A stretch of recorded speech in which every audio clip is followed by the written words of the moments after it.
जय हिंद, नमस्कार। मैं अंबर ज़ैदी स्वागत करती हूँ आप सबका एक बार फिर से आज के इस खास कार्यक्रम में। और आज के इस प्रोग्राम में हमारे साथ एक बार फिर से मौजूद हैं डॉक्टर अंशु जोशी जी। बहुत-बहुत स्वागत है आपका डॉक्टर जोशी। जय हिंद, नमस्कार। अंबर, इस शो का भाग बनाने के लिए आपका बहुत बहुत आभार। सभी दर्शकों को भारत माता की जय। भारत माता की जय।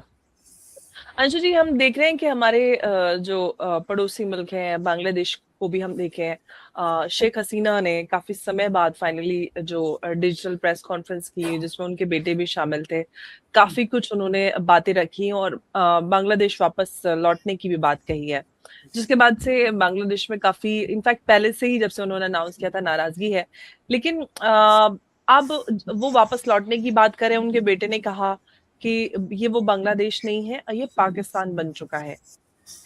और साथ ही हम नेपाल का भी देखते हैं, नेपाल में भी काफ़ी कुछ बदलाव आ रहे हैं, जिस तरह का आपने पहले भी बोला था कि नेपाल जो है, वो इनफैक्ट किसी भी अगर हम पड़ोसियों की बात करें, तो भारत के बिना एग्ज़िस्टेंस काफ़ी मुश्किल है। अगर हम भारत और बांग्लादेश के कॉन्टेक्स्ट में देखते हैं और ख़ास तौर से शेख हसीना की प्रेस कॉन्फ्रेंस टाइमिंग, अ, क्या आप इससे हम जियोपॉलिटिकल मैसेजिंग आप डिकोड कर सकते हैं? अंबर, पिछले एक हफ्ते 10 दिन में वाकई भारत के आसपास जो स्थितियां हैं उनमें एक बड़ा उतार चढ़ाव हमको देखने को मिल रहा है।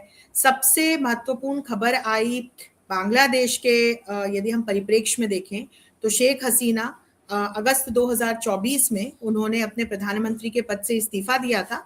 इसके बाद उन्होंने यूके से भी शरण मांगी थी, ब्रिटेन से, लेकिन वो उनको दी नहीं गई और तब वे भारत आ गई। और जब हम शेख हसीना की बात करते हैं तो न सिर्फ उनके कार्यकाल में जिस प्रकार से भारत के साथ संबंध बांग्लादेश के प्रगाढ़ रहे और एक स्ट्रेटेजिक डायमेंशन में आगे बढ़े, इसके अलावा दूसरा महत्वपूर्ण बिंदु ये है कि वो उस मुक्ति वाहिनी का चेहरा है जिसकी वजह से बांग्लादेश का निर्माण हुआ था। तो शेख हसीना को हम एक प्रोग्रेसिव लीडर के रूप में जानते हैं, जिनके प्रधानमंत्रित्व काल में बांग्लादेश ने आर्थिक स्थिति पे बहुत बड़े बड़े परचम लहराए और विशेषकर जैसे टेक्सटाइल्स या लेबर सेंसिटिव जो सेक्टर है उसमें बांग्लादेश ने वैश्विक राजनीति में, वैश्विक अर्थव्यवस्था में बड़ी कामयाबी हासिल की। लेकिन ये 2024 अगस्त में जो कुछ भी घटनाक्रम चला, स्टूडेंट प्रोटेस्ट, वो क्यों हुआ, वो एक अलग चर्चा का विषय है। उसमें हम चीन का भी रोल देखते हैं, पाकिस्तान का भी रोल देखते हैं, उसमें फिर डीप स्टेट की भी बात आती है। और जियो स्ट्रेटेजिकली हम सभी जानते हैं कि जो सेंट मार्टिन द्वीप है बांग्लादेश का, उस पर कंट्रोल के लिए चीन और अमेरिका की तरफ से ये तमाम मंसूबे बनाए गए, क्योंकि शेख हसीना ने इस द्वीप का जो हम एक कहें कंट्रोल चीन को भी देने से मना कर दिया था और अमेरिका को भी देने से मना कर दिया था। तो बहरहाल इस प्रकार का एक वहां प्रोटेस्ट एक कारण मिला और इन सभी शक्तियों को, और एक स्टूडेंट प्रोटेस्ट के नाम पर गवर्नमेंट टॉपल की गई। और जिस तरह से शेख हसीना भारत आई वो हम सभी जानते हैं। तब से लगातार वे नई दिल्ली में बनी हुई थी। अचानक से ऐसा क्या हुआ, मुझसे सब ये प्रश्न पूछ रहे हैं कि ये जो टाइमिंग है, और मैं ये जवाब दे रही हूँ कि ये जो टाइमिंग है ये बहुत महत्वपूर्ण है, जिसमें कि शेख हसीना ने अचानक से ये घोषणा की 2 दिन पहले कि भाई चाहे अब जो हो जाए मैं बांग्लादेश वापस जाऊंगी, मैं दिसंबर तक वापस जाने का कह रही हैं, और बांग्लादेश की एक्टिव पॉलिटिक्स में मैं पार्टिसिपेट करूंगी और मैं अपने देश को इस तरह से नहीं छोड़ सकती, मेरे देश की जनता मेरे साथ है। तो हम एक तो ये समझें कि इस वक्त बांग्लादेश में जिस प्रकार की स्थितियां हैं, आर्थिक चुनौतियों से देश को जैसे रूबरू होना पड़ रहा है, वहां की जनता की जिस प्रकार की स्थिति है, सरकार ठीक है अभी तो एक चुनाव जीत करके वहां सरकार बनी और खालिदा जिया के बेटे को हम देख रहे हैं प्रधानमंत्री के रूप में, लेकिन अभी भी 30 से 40% जो वहां की जनता है वो अवामी लीग की वापसी चाहती है। अच्छा, अवामी लीग पर इस पूरे दौरान बैन लगा दिया गया और शेख हसीना पर उनकी एब्सेंस में इन एब्सेंशिया केसेस चलाए गए, उनको मृत्यु दंड सुनाया गया है, उन पर 600 से अधिक केसेस चल रहे हैं अंबर। तो ऐसी स्थिति में कि जब एक डेथ सेंटेंस उनके लिए घोषित हो चुका है, देखते ही उनको जो है गिरफ्तार करके और डेथ सेंटेंस के ऑर्डर्स हैं और 600 के करीब उन पे केस चल रहे हैं, तो इस स्थिति में यदि उन्होंने ये बयान दिया है और ये घोषणा की है तो ये बहुत बड़ी बात है। इसके बहुत बड़े राजनीतिक और सामाजिक मायने दोनों हैं और वैश्विक राजनीति पर तो इसका असर पड़ेगा ही पड़ेगा। तो एक तो हम समझे कि जब से शेख हसीना भारत आई, इंटरिम गवर्नमेंट जो बनी और इसके बाद से लेकर के जो चुनाव हुए, इसमें हमने लगातार आईएसआई और जमात को वहां पर स्थितियों को जो है अपने पक्ष में, यानी कि एक बहुत कट्टरपंथी शासन के पक्ष में करते हुए देखा। और हम सभी जानते हैं कि यूनुस के नेतृत्व में किस तरह से एक अभियान चलाया गया, और इसमें जो बांग्लादेश की जो माइनॉरिटी कम्युनिटीज हैं इंक्लूडिंग हिंदूज, उन पर जिस तरह के अत्याचार हुए वो भी पूरी दुनिया ने देखा। तो अब यदि हम अंबर देखते हैं कि इस परिस्थिति में जब एक शेख हसीना को स्थितियां दिखाई पड़ रही कि पाकिस्तान में पीओजे और बलूचिस्तान में जैसी स्थितियां बनी हुई हैं, तो उन स्थितियों को देखते हुए अभी परसों नरसों पाकिस्तान ने अपने यहाँ व्हाट्सएप पर बैन लगाया है, इंटरनेट पर बैन लगाया है, तो वहां की जो सेना है उसका अभी जो पूरा अटेंशन है, आईएसआई का पूरा अटेंशन है अब पाकिस्तान की अपनी स्थितियों पर केंद्रित हुआ है, क्योंकि पाकिस्तान की स्थितियां बहुत खराब है इस वक्त अंबर। तो पाकिस्तान की जो शक्तियां बांग्लादेश में बैठ करके भारत के लिए प्रॉब्लम्स क्रिएट करने की कोशिश कर रही थी, तो जैसे कि हम कहते हैं ना कि जब आप किसी के लिए गड्ढा खोदते हैं तो सबसे पहले उस गड्ढे में आप स्वयं गिरते हैं, तो पाकिस्तान की अपनी स्थितियां इस वक्त बहुत खराब है। और यही कारण है कि आईएसआई से लेकर पाकिस्तान की सेना का पूरा पूरा ध्यान और जमात का भी पूरा पूरा जो ध्यान है वो पाकिस्तान की ओर शिफ्ट कर गया है। तो यही कारण है कि शेख हसीना को नंबर 1 पॉइंट उनको समझ में आ गया कि बांग्लादेश की जो वर्तमान सरकार है वो वहां की आर्थिक चुनौतियों और सामाजिक चुनौतियों को सॉल्व कर पाने में अक्षम रही है, इसलिए वहां की जो मैक्सिमम जनता है वो अवामी लीग की वापसी चाहती है। वो देख चुकी कि भाई इनके अभी अनवर के शासनकाल में किस तरह की पॉलिसी मेकिंग हो रही है और किस तरह के डिसीजंस लिए जा रहे हैं, दे आर नॉट हैप्पी, वहां की जनता खुश नहीं है। और दूसरा पाकिस्तान, कमजोर पाकिस्तान, तो शेख हसीना के लिए एक अच्छी स्थिति उन्हें बनती हुई दिखाई पड़ी। अच्छा, इस वक्त अमेरिका भी जो है वो पूरा पश्चिम एशिया में अपना ध्यान जो है वो केंद्रित करके बैठा हुआ है। ट्रंप का जो पूरा मसला है वो भी ईरान के इन एंड अराउंड है, और चीन को यदि हम देखें तो वो खुद अपनी आर्थिक चुनौतियों से दो चार होकर के बैठा हुआ है। शी के सामने स्ट्रेट ऑफ हॉर्मुज के चोक होने के बाद में बहुत सारे चैलेंजेस हैं। तो इसीलिए मुझे लगता है कि ये जो टाइमिंग है ये इतनी इंपॉर्टेंट है कि शेख हसीना ने वापस जाने की घोषणा की है। अंबर जी, तो बांग्लादेश की हम बात कर रहे हैं। बांग्लादेश के साथ-साथ अगर नेपाल को भी देखें तो नेपाल के जो प्रधानमंत्री हैं बलिन शाह, उन्होंने भारत के जो राजनयिक हैं उनसे मुलाकात, राजदूत से मुलाकात की जो श्रीवास्तव हैं, और इनफैक्ट रिपोर्ट्स ये आ रही हैं कि चीन के राजदूत से पहले उन्होंने भारत के राजदूत से बात की है। तो यहाँ से भी एक मैसेज निकल रहा है कि बदलाव अब वो सारी चीजें हमें नजर आने लगी, जिसका इनफैक्ट आपने भी इंडिकेशन दिया था पिछले टॉक्स में। अंबर, इस बात को मैंने लगातार आपके शो पर, दूसरे शोज पर भी रखा, तब जबकि एक जेनजी प्रोटेस्ट नेपाल में चल रहा था, फिर हमने सुशीला कार्की की इंटरिम गवर्नमेंट बनते हुए देखी, इस पूरे वहां पर जो स्थितियां बनी थी उसके बीच हमने बालेन शाह के भारत को लेकर के बड़े नेगेटिव स्टेटमेंट्स देखे थे। तो बालेन शाह की पढ़ाई लिखाई तो भारत से ही हुई है, और कहीं ना कहीं जो रूट्स हैं वो फिर मधेसिया से हम एसोसिएटेड देखते हैं।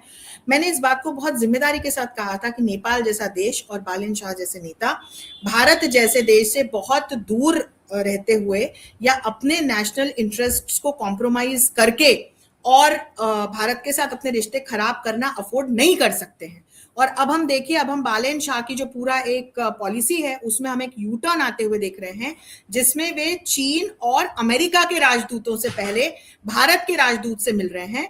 ये एक बड़ा स्ट्रेटेजिक संकेत जो है पूरे विश्व की राजनीति को है, जिसमें हमको ये दिखाई पड़ता है कि एक तो बालेन शाह के जो अब स्ट्रेटेजिक इंटरेस्ट्स हैं, जिसमें नेपाल की जो अपनी आंतरिक चुनौतियां हैं, आर्थिक चुनौतियां हैं, इसके अलावा जिस तरह से चीन ने अपने चंगुल में नेपाल को फंसाया था, तो वहां जिस तरह के सांस्कृतिक चेंजेस जो है वो चीन के वहां घुसने की वजह से आए हैं। और इसके अलावा यदि हम देखते हैं तो स्ट्रेटेजिकली चीन के राजदूत से बात करने पर अमेरिका के राजदूत ऑफेंड हो सकते थे, अमेरिका के राजदूत से बात करने पर चीन के राजदूत ऑफेंड हो सकते थे।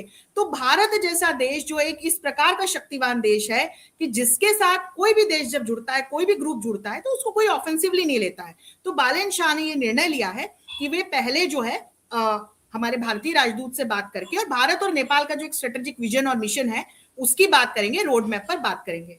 अमर, जब नेपाल और भारत के हम संबंधों को देखते हैं तो बहुत ही लंबे सांस्कृतिक सिविलाइजेशनल कनेक्ट्स हम पाते हैं। रोटी और बेटी का रिश्ता दोनों देशों के बीच में रहा है। जिस तरह से मधेसिया कम्युनिटीज हम एक इंटरिम लेयर के रूप में देखते हैं दोनों देशों के बीच में, तो हमें समझ में आता है कि इन दो देशों के संबंध यदि खराब होते हैं तो इसका सबसे बड़ा नुकसान जो है वो नेपाल को ही उठाना पड़ेगा, क्योंकि जिस तरह की शक्ति भारत है, आर्थिक शक्ति है, या स्ट्रेटेजिकली जब हम भारत को देखते हैं तो भारत जैसे देश की हमेशा सहायता नेपाल को मिली है।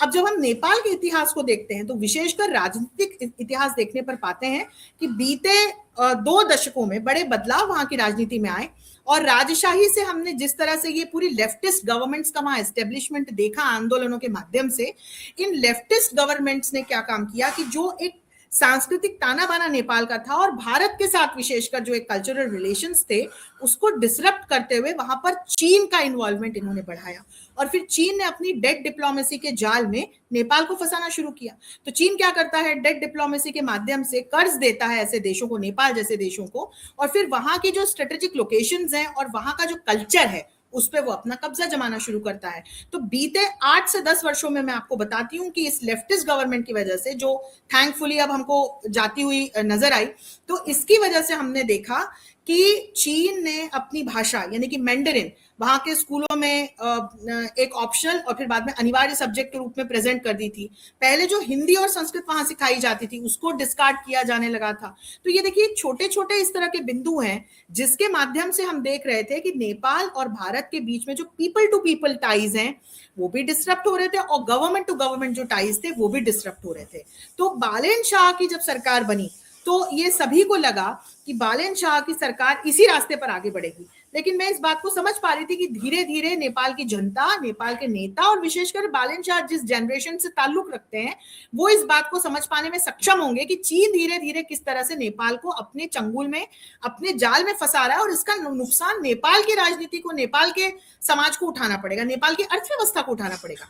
तो अब हमने देखा कि बालेन शाह जब प्रधानमंत्री बने तो उन्होंने हमारे प्रधानमंत्री से बात की, भारत को लेकर सकारात्मक स्टेटमेंट्स दिए, लगातार उन्होंने इस बात को कहा कि भारत के साथ नेपाल के लंबे सिविलाइजेशनल कनेक्ट्स रहे हैं और हम एक स्ट्रेटेजिक रोड मैप तैयार करके फ्यूचरिस्टिक विजन के साथ आगे बढ़ेंगे।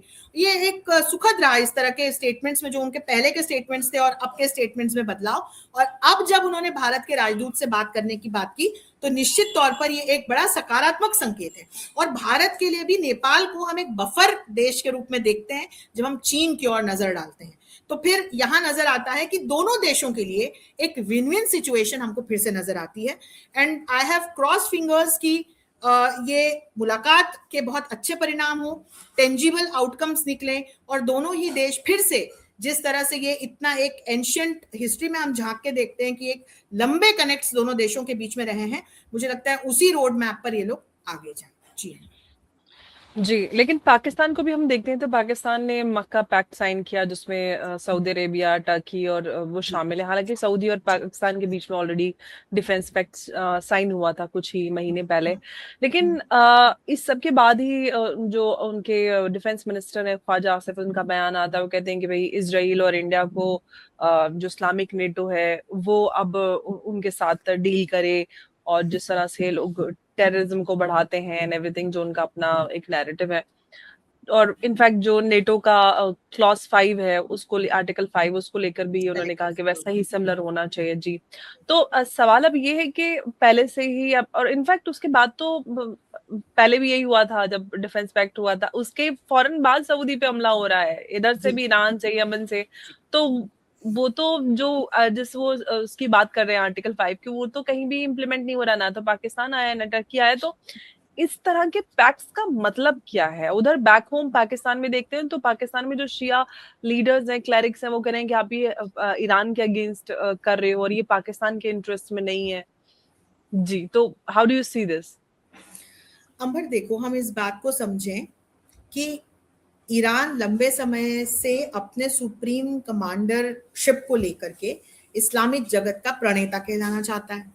सऊदी ये क्लेम करता है कि मक्का मदीना आपकी मेरे बात पास कट रही है। अभी थोड़ी देर पहले मैंने एक रिपोर्ट दी थी, ईरान में सारा कुछ जो लीडरशिप है रिशफल हो रहा है, और वो इनफैक्ट हो गया। रिजीम चेंज हो गया क्या? लीडरशिप रिशफल हो रहा है। हाँ, तो वो तो भाई वो तो उनकी हार्डलाइनर्स को कई लोग एलिमिनेट भी होते चले जा रहे हैं ना। नहीं, मैं अलग एंगल पे बताना चाह रही हूँ। मैं ये बोल रही हूँ कि ईरान हमेशा से, क्योंकि सुप्रीम कमांडर उसके पास, और जिस तरह से हमने खामेनेई को या खामेनेई की एक पोजीशन को देखा है, तो इस्लामिक जगत में आप ये देखो कि कंपटीशन चलती है। ईरान को ये लगता है कि मैं सर्वोपरि राष्ट्र इस्लामिक देशों के बीच में माना जाना चाहिए, मुझे माना जाना चाहिए। सऊदी अरब को ये लगता है कि मक्का मदीना मेरे पास है तो मुझे एक सुप्रीम इस्लामिक कंट्री का दर्जा मिलना चाहिए। वहीं पर आप देखो तुर्की को ऑटोमन एम्पायर होने की वजह से पुराना ये लगता है कि खैलिफट जो है, जिसके लिए पूरा एक शरिया लगाने का जो प्रयास ये तमाम इस्लामिक देश पूरी दुनिया पर कर रहे हैं, तो उसे लगता है कि मुझे इस वजह से एक सुप्रीम इस्लामिक कंट्री माना जाना चाहिए। तो आप अच्छा, फिर इसमें दूसरे देशों की भी हम कॉम्पिटिटर्स के रूप में जुड़ते हुए देखते हैं। यूएई को लगता है कि मेरी जिस प्रकार से अर्थव्यवस्था का विकास हुआ है, मैं किसी से पीछे नहीं हूं। तो बहरहाल एक, लेकिन हम मेजर कंपटीशन देखते हैं ईरान, तुर्की और सऊदी अरब के बीच में। यहां ईरान हमको इस नए ग्रुप से जो बना है सऊदी, तुर्की और पाकिस्तान के बीच में, वहां से हमको अलग नजर आ रहा है। अब इन तीनों को इजिप्ट ने भी आज ज्वाइन किया है। ये जो एक डिफेंस पैक्ट है, जो नाटो की तर्ज पर इन्होंने इस्लामिक नाटो बनाने की कोशिश शुरू करी, इसमें ये 3 देश जुड़े, अभी इसमें इजिप्ट जुड़ा है, लेकिन इसमें खाड़ी के देश कहां है अंबर?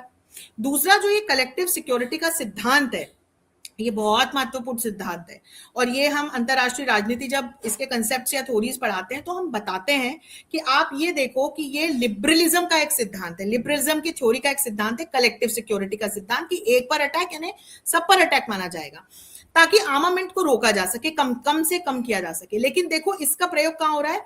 नाटो जैसे एक रियलिस्ट ऑर्गेनाइजेशन को बनाने में, जिसमें कि जो हार्ड पावर है उसको सुप्रीम मानते हुए और आर्मामेंट को प्रमोट करते हुए एक ये पूरा ग्रुप बना। तो नाटो का जो कलेक्टिव सिक्योरिटी का सिद्धांत है, उसको सदस्य देशों ने सर्वोपरि मानकर जब जब किसी सदस्य देश पर हमला हुआ तो वो नाटो पे हमला माना गया। और यही कारण है कि आज भी रूस पोलैंड जैसे देश पर हमला नहीं कर रहा है, क्योंकि उसको पता है जिस दिन पुतिन ने पोलैंड पर हमला कर दिया, उस दिन वो नाटो के आर्टिकल 5 को, एक हम कहें कि बिजली के नंगे तार को वो छेड़ देंगे, और यहां से फिर नाटो के देश डायरेक्टली रशिया के सामने आके खड़े हो जाएंगे। तो यूक्रेन अभी तक नाटो का सदस्य नहीं है, इसलिए उसको एक परोक्ष रूप से सहायता मिल रही है, डायरेक्टली नहीं मिल रही है नाटो की कंट्री से सहायता। लेकिन जिस दिन किसी नाटो कंट्री पे पुतिन ने अटैक कर दिया, तो उस दिन it will be considered as an attack on NATO as an organisation. अब आप इन देशों को देखो, पाकिस्तान की अपनी हालत खराब है, वो भीख का कटोरा लेकर खुद ही घूम रहा है। सऊदी अरब की जब हम स्ट्रेटेजिक पावर की बात करते हैं, तो विशेषकर स्ट्रेट ऑफ हॉर्मुज के वेपनाइजेशन के बाद उसको अलग अलग चुनौतियों का सामना करना पड़ रहा है। अभी तो आप ये देखो कि वो जो ईस्ट वेस्ट पाइपलाइन है, जिसको ये एक्टिव करने की बात कर रहे थे, और ये पोर्ट ऑफ यानबू तक की जो बात थी कि भाई हम यहाँ से अब कार्गोज और वेसल्स को पास करेंगे, वहां हुतीस जाकर के बैठ गए, ईरान ने हुतीस बिठा दिए वहां पे। सऊदी के सामने इस प्रकार के प्रैक्टिकल चैलेंजेस हैं। इजिप्ट जैसे देश को तो अब मैं क्या काउंट करूं, और तुर्की की अपनी अलग स्थितियां हैं और चुनौतियां हैं। तो यहां पर हमें समझने की बात है, अभी पीछे जब सऊदी और पाकिस्तान के बीच में डिफेंस पैक्ट हुआ था, तो कई लोगों ने मुझसे ये सवाल पूछा था कि अरे आप, पाकिस्तान हमारे ऊपर कंफर्टेबली आतंकवादी हमले करेगा और हम कैसे जवाब देंगे? तो मैंने तब भी यही उत्तर दिया था कि अभी तेल देखिए, तेल की धार देखिए। जब अफगानिस्तान ने पाकिस्तान पर अटैक किया, तो कौन सा सऊदी आकर के इस पैक्ट के बाद पाकिस्तान की हेल्प के लिए खड़ा हुआ अंबर? सऊदी ने किसी प्रकार की मिलिट्री, इकोनॉमिक या मतलब किसी भी तरह की कोई सहायता तो सऊदी ने नहीं की पाकिस्तान की। तो ये समझने की बात है कि ये ऑन पेपर अग्रीमेंट है, ये दुनिया को एक संदेश देने के लिए एक मैसेजिंग है कि नाउ वी आर टुगेदर, हमें कोई छू नहीं सकता, और आप अगर हम पर अटैक करोगे तो फिर हम रिटेलिएट करेंगे कलेक्टिवली। लेकिन मुझे ऐसा होते हुए कुछ दिखाई नहीं पड़ रहा है। ईरान लगातार इन तमाम देशों पर हमले कर रहा है, सऊदी जैसे देशों पर, और वहां कौन सा पाकिस्तान आकर के ईरान के अगेंस्ट खड़ा हो रहा है? अच्छा, यहाँ पैराडॉक्स ये है कि ये पाकिस्तान ईरान का भी अच्छा मित्र है। तो जब पाकिस्तान और सऊदी के बीच में यदि कोई इस प्रकार का कॉन्फ्लिक्ट होता है डायरेक्ट, यदि मान लीजिए सऊदी डिसाइड्स टुमारो कि नहीं अब मैं ईरान, और वो तो बॉर्डर भी शेयर करते हैं दोनों, तो बताओ पाकिस्तान कहां जाके खड़ा होगा? सबसे बड़ा यक्ष प्रश्न ये है। तो ये बिना सोचे समझे इन्होंने अपने आसपास की स्थितियों को बिना कैलकुलेट किए, और इस तरह से एक मैसेजिंग के लिए, क्योंकि अभी पाकिस्तान भी बहुत कमजोर देश के रूप में हमें नजर आ रहा है, तुर्की के सामने भी चुनौतियां हैं और सऊदी के सामने तो कई चुनौतियां हैं। तो मुझे लगता है इसीलिए एक स्ट्रेटेजिक मैसेज देने के लिए इन लोगों ने ये पैक्ट वैक्ट किया है, लेकिन ऑन ग्राउंड तो मुझे नहीं लगता कि ये कुछ इसका परिणाम निकलने वाला है। लेकिन इसको हम अमेरिका का एक और प्लॉय मान सकते हैं अगेंस्ट ईरान, क्योंकि जैसे कि हम जानते हैं कि यूएस ने किस तरह से पाकिस्तान को फिलहाल कंट्रोल किया हुआ है, वही कर रहा है। इनफैक्ट जब इस सऊदी और पाकिस्तान के बीच में डिफेंस पैक्ट साइन हुआ था, तभी एक्सपर्ट सभी कह रहे थे कि ऑफ कोर्स इनडायरेक्ट वहां से डीलिंग हो रही है। तो ये आखिर अमेरिका कर क्या रहा है पूरे वेस्ट एशिया में? नहीं, मैं नहीं मानती कि सिक्योरिटी ये आर्किटेक्चर चेंज अमेरिका कर रहा है, द्वारा क्या कर रहा है? प्रायोजित, नहीं, ये अमेरिका द्वारा प्रायोजित कोई किसी प्रकार का मुझे कोई प्लान नहीं नजर आता है। ये मैंने पहले भी इस बात को बोला था और इसके पीछे कारण है, क्योंकि जब हम सऊदी और पाकिस्तान की उस समय की स्थितियों को देख रहे थे, जब पाकिस्तान अपने आप को मध्यस्थ के रूप में भी पेश कर रहा था, और ये जो पूरा डिफेंस पैक्ट हमने होते हुए देखा, तो यहाँ पर जिस प्रकार की स्थितियां थी, यदि वाकई पाकिस्तान अमेरिका या ट्रंप ऐसा कुछ प्लान कर रहे होते अंबर, तो उसमें दूसरे जीसीसी कंट्रीज को या खाड़ी देशों को जोड़ते, और इसमें हमको कहीं ना कहीं फिर इजराइल की भी भूमिका नजर आती है, और अब्राहम अकॉर्ड के जो बाकी के मेंबर नेशंस है ना, वो हमको कहीं ना कहीं नजर आते, लेकिन वो हमें नजर नहीं आए। ये एक बायलैटरल डिफेंस पैक्ट था जो सऊदी और पाकिस्तान के बीच में हुआ, और जब अफगानिस्तान ने पाकिस्तान पर वाकई हमला किया तो हमने सऊदी को कुछ भी नहीं करते हुए देखा। तो अब जब ये पूरा फिर से पैक्ट लेकर के आए हैं, ट्राइलेटरल क्वाड्रिलेटरल, तो इसमें मुझे अमेरिका का पीछे से रोल नहीं नजर आ रहा है। मुझे लगता है कि America on the other hand, एक तो पॉइंट नंबर 1 ये कोशिश कर रहा है कि रिजीम चेंज हो जाए ईरान का। यदि रिजीम चेंज होके और यदि पेजेश्कियां वाली लाइन अमेरिका के साथ अलाइंड नजर आ रही है, तो अगर पेजेश्कियां वाली लाइन को वो मेन लाइन ऑफ गवर्नेंस दे देते हैं, पपेट गवर्नमेंट बना के बिठा देते हैं ट्रम्प, तो यहाँ से उनके लिए चीजें बहुत ईजी हो जाएंगी, और अगर ऐसा कर पाए तो स्ट्रेट ऑफ हॉर्मूज को कंटेन भी कर पाएंगे, कंट्रोल भी कर पाएंगे। दूसरा महत्वपूर्ण उद्देश्य उनका यही है कि स्ट्रेट ऑफ हॉर्मूज अनकंडीशनली खुले, सभी के लिए खुले, क्योंकि ग्लोबल लेवल पर एक बड़ा एनर्जी क्राइसिस और सप्लाई चेन्स बाधित हुई है स्ट्रेट ऑफ हॉर्मूज को लगातार चोक रखने की वजह से। और तीसरा मुझे लगता है कि अभी अमेरिका का उद्देश्य ये नजर आ रहा है कि नवंबर में बाई इलेक्शंस, अब तो इट्स ऑन हिज हेड, तो अभी उनको वहां पे भी इंगेज होना है।